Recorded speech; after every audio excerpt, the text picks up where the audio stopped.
अस्सलाम वालेकुम। दुआ करता हूँ कि सब वीवर खैरियत से होंगे। मैं भी ठीक हूँ। वीवर पानी का प्रेशर चेक करें। आज तार की रेंज भी काफ़ी ज़्यादा है।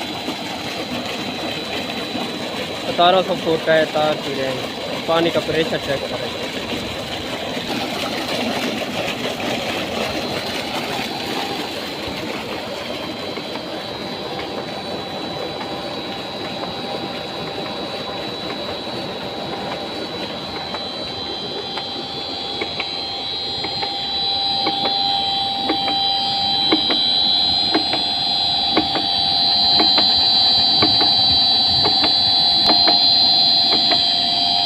करंट है 44-45 पे, 44-47 पे भी गया था कल।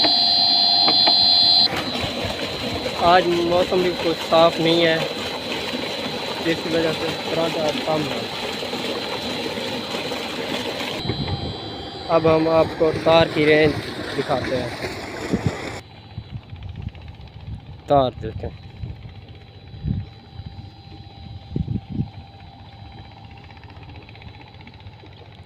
तार की रेंज देखें।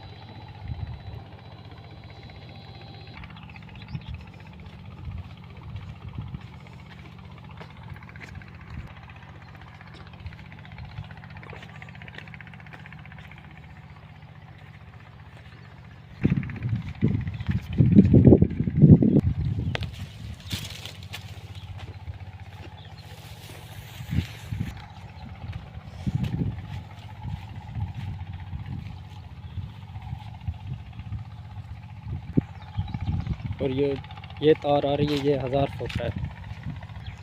ये जो फिर आगे जा रही है 700 फुट है। ओके, खुदा हाफिज़। चैनल को सब्सक्राइब कर दें, वीडियो को लाइक और कमेंट भी कर दें। जज़ाकल्लाह।